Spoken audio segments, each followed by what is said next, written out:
costarrica.com, la firma legal de prestigio.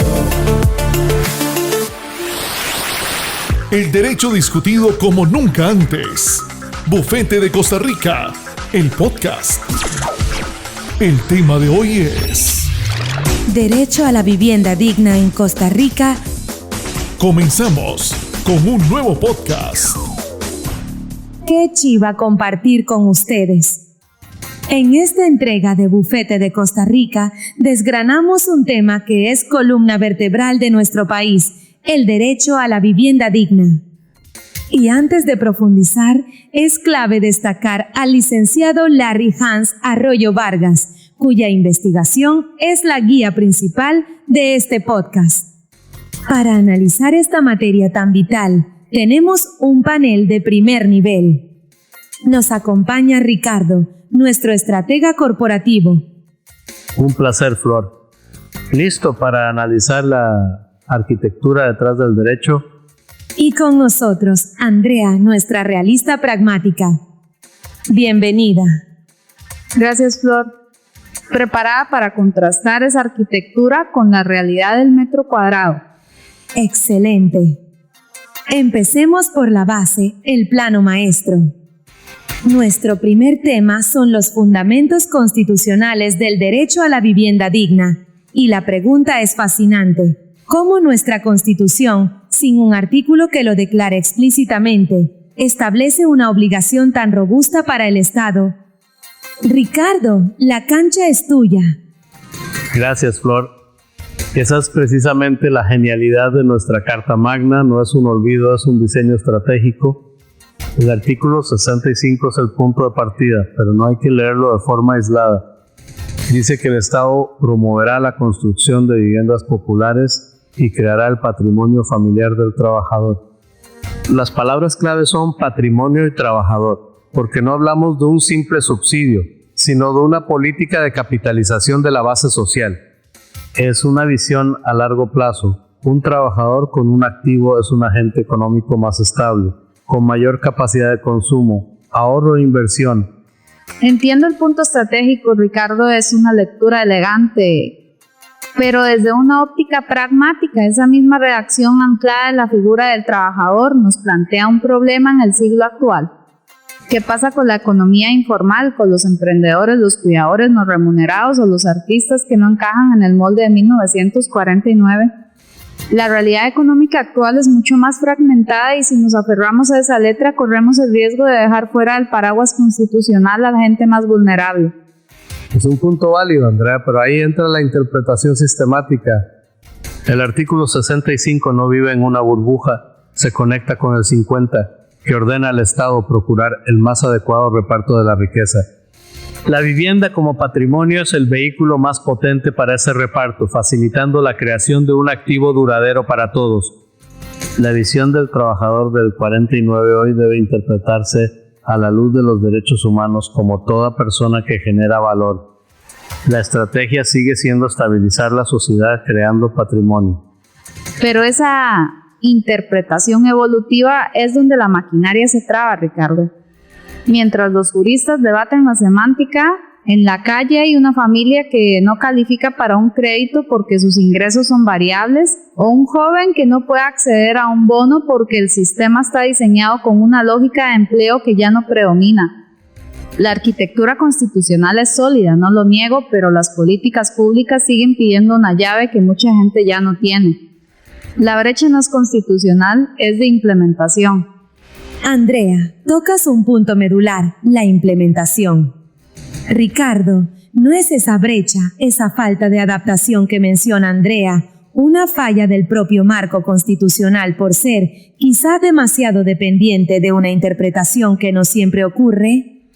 Al contrario, Flor, el marco constitucional es la solución. El artículo 51 protege a la familia como fundamento de la sociedad y una vivienda digna es la base material de esa protección, sin importar si la jefatura de hogar es trabajador formal o emprendedor. El problema no es la Constitución, es la miopía administrativa de instituciones que, teniendo el mandato de proteger a la familia, se aferran a una lectura restrictiva del artículo 65 les falta visión de Estado. Pero esa miopía, Ricardo, no nace en el vacío, se alimenta de la letra de la ley. La burocracia se escuda en el texto original porque es más fácil que innovar y el resultado es que la protección a la familia se vuelve condicional. Te protejo si cumples con este perfil. Ahí es donde el sistema falla porque la realidad supera por mucho esa definición. Entonces, tenemos una tensión clarísima entre una redacción de 1949 y las necesidades del siglo XXI. Esto nos lleva a una pregunta fundamental. ¿Qué papel juega el derecho internacional para forzar una evolución de esa interpretación interna? ¿Y cómo transforma nuestras obligaciones aquí adentro? El derecho internacional actúa como un catalizador, Flor. Gracias al artículo 7 de la Constitución, los tratados tienen autoridad superior a las leyes y nos obligan a dar un salto cualitativo. Pasamos del concepto de vivienda popular para el trabajador a un derecho humano universal. La Convención Americana y el Protocolo de San Salvador nos imponen una obligación de resultado de avanzar progresivamente. Ya no es una opción, es un mandato. Y esa progresión tiene requisitos muy concretos que es donde la cosa se complica. Ya no basta con entregar 4 paredes y un techo. La Convención sobre los Derechos de las Personas con Discapacidad exige autonomía personal y vida independiente, lo que implica diseño universal y cercanía de servicios. La de personas mayores habla de seguridad, integración comunitaria, lo que es urbanismo, no solo construcción. Firmamos tratados con estándares del primer mundo, pero nuestra capacidad de ejecución a menudo se queda atrás. Pero esa es la presión necesaria para la innovación, Andrea. Esos tratados nos dan el norte y obligan a nuestras instituciones a dejar de pensar en proyectos aislados para diseñar hábitats integrales. La vivienda digna ya no es un concepto abstracto, tiene métricas internacionales que la Sala Constitucional puede y debe usar para fiscalizar la política pública. Precisamente ahí quiero detenerme.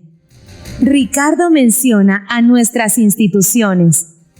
Si el derecho internacional nos da el qué, un estándar de vivienda complejo y de alta calidad, la pregunta es si tenemos el quién.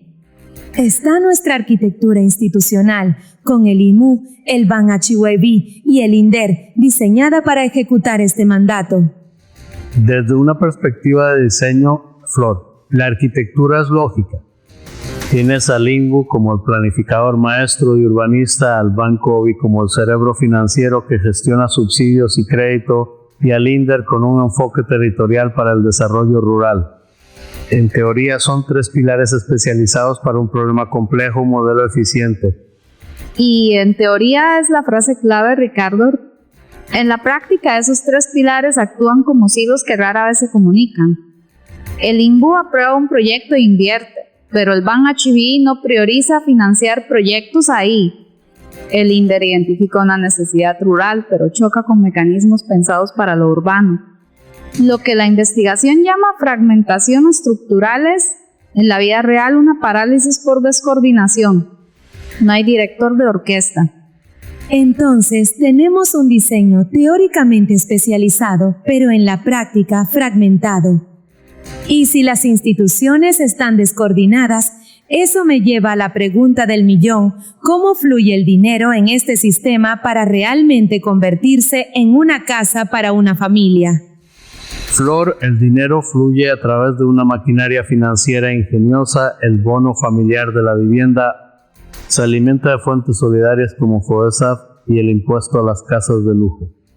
Es un subsidio directo enfocado quirúrgicamente con data que respalda que el 83% va a los estratos de ingresos más bajos. Es una inversión social con un retorno altísimo. Una maquinaria ingeniosa, pero peligrosamente frágil, Ricardo. Al convertir el bono en una donación completa, se cortó toda fuente de retroalimentación de capital. El sistema ahora depende al 100% de las transferencias del presupuesto nacional, sujeto a vaivenes políticos y crisis fiscales. El resultado es una caída del 36% en los bonos entregados en 2 años. Es una maravilla cuando hay dinero, pero un castillo de naipes cuando las finanzas públicas estornudan. Esa vulnerabilidad que mencionas, Andrea, es crítica. Nos muestra un sistema que, aunque bien intencionado, carece de robustez. Y si el financiamiento general es inestable, ¿cómo se adapta este modelo de bono, talla única para atender las necesidades particulares y más costosas de la niñez, las personas con discapacidad o los adultos mayores? Floren, el sistema no es de talla única. El marco legal es notablemente sofisticado. Para la niñez, el código prohíbe la separación familiar por causas socioeconómicas. Para las personas con discapacidad, la Ley de Autonomía Personal introduce la canasta derivada de la discapacidad que reconoce costos adicionales. Y el Banjuvi prioriza a los adultos mayores. Legalmente, el reconocimiento de la vulnerabilidad es claro. El reconocimiento legal es impecable, Ricardo, pero la implementación en la ventanilla es otra historia.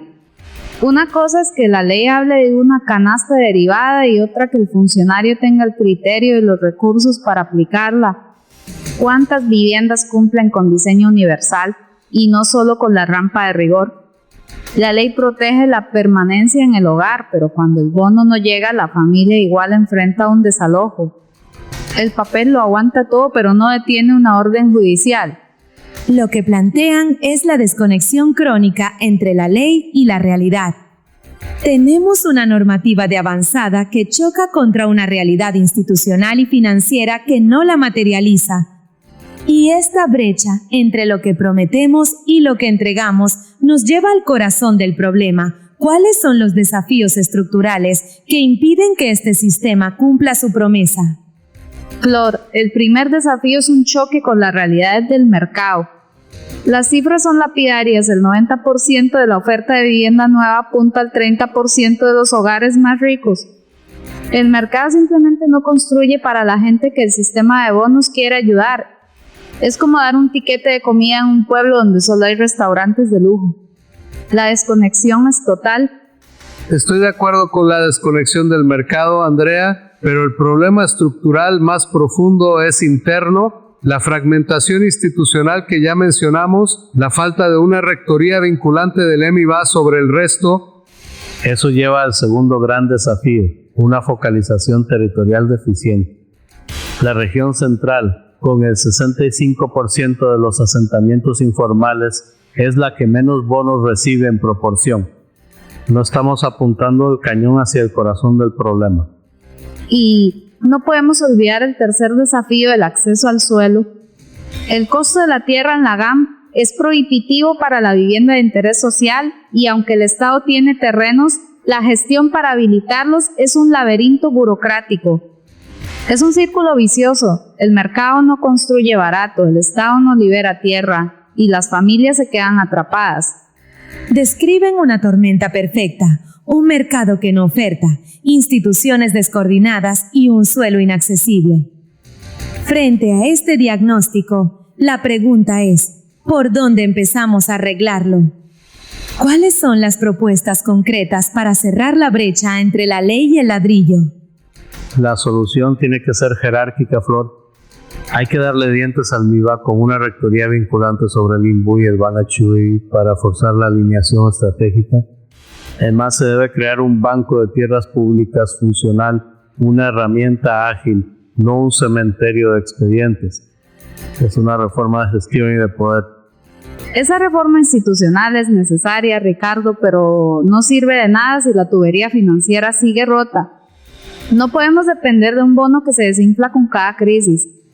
Hay que diversificar, volver a créditos blandos, crear fondos de garantía, esquemas de ahorro programado. Necesitamos un portafolio de soluciones financieras, no una sola bala de plata que está perdiendo la pólvora. Entonces, hablamos de una cirugía mayor, rectoría fuerte, banco de tierras y diversificar el financiamiento. Son propuestas para arreglar la maquinaria actual, pero esto me lleva a una última reflexión. ¿Basta con reparar las piezas o necesitamos pensar en un modelo completamente nuevo, uno que integre la vivienda con el empleo, la educación y la sostenibilidad? Absolutamente, Flor, ese es el salto cuántico. Debemos dejar de ver la vivienda como un fin en sí mismo y empezar a verla como una plataforma. El programa de vivienda productiva es un embrión de esta idea, combinar el subsidio habitacional con capital para un emprendimiento. El futuro es escalar eso para que cada solución habitacional sea un nuevo desarrollo económico y social. Y ese desarrollo no es solo un negocio en el garaje, Ricardo. Es que la casa esté en una comunidad con un ahí cerca y una escuela a la que los niños puedan ir caminando. Es que la construcción sea sostenible para que la factura de la luz no se coma el presupuesto. El modelo integral no es solo para que la gente produzca, es para que viva mejor, reduciendo su costo de vida a largo plazo. Exacto, Andrea, es la sinergia perfecta. Una vivienda bien ubicada y sostenible no es un gasto social, es una inversión que reduce futuros costos en salud y transporte y potencia el capital humano de la familia. Es la estrategia más rentable. Al final es pasar de construir casas a construir barrios, a construir comunidad. Cuando logremos eso, la dignidad deja de ser un concepto legal y se convierte en una realidad cotidiana. ¡Qué extraordinario recorrido! Partimos de los fundamentos constitucionales, vimos cómo las obligaciones internacionales elevan el estándar, analizamos la compleja arquitectura institucional y el vulnerable sistema financiero. Luego nos detuvimos en las protecciones específicas, identificando los desafíos estructurales para finalmente explorar propuestas de fortalecimiento y terminar con la perspectiva de un modelo integral. Andrea, una última reflexión. Solo que la dignidad no se decreta, se construye. Y se construye con voluntad política, coordinación eficiente y, sobre todo, poniendo a la familia en toda su diversidad en el centro del plano. Agradecemos a todos nuestros oyentes su atención día a día y como sabemos que esperan la cereza del pastel, a continuación, la opinión en vivo del licenciado Arroyo. Adelante, licenciado. Y con ustedes, la opinión del licenciado Arroyo.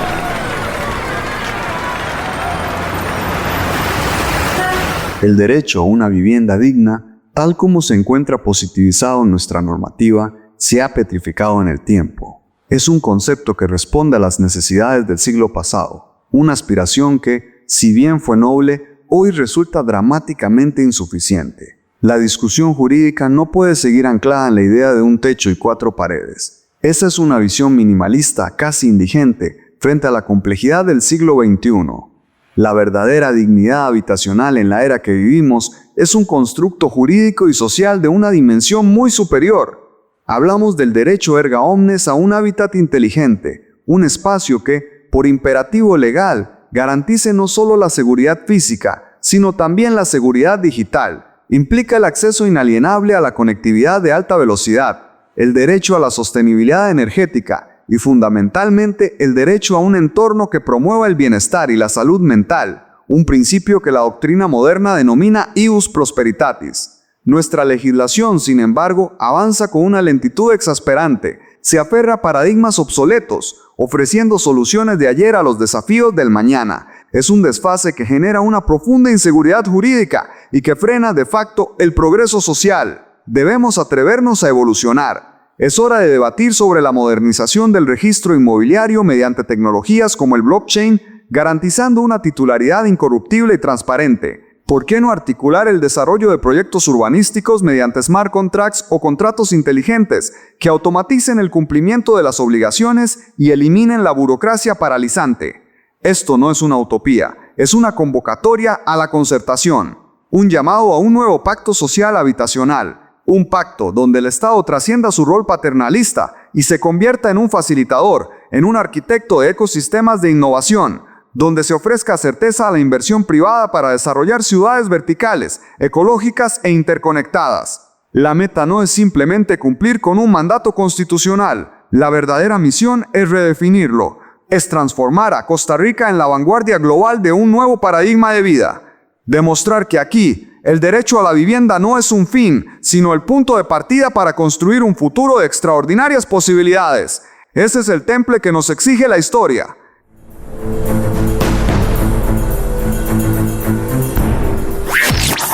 Esto ha sido todo por hoy. Hasta la próxima emisión de Bufete de Costa Rica. Bufete de Costa Rica, el podcast. Visítenos en www.bufetedecostarrica.com.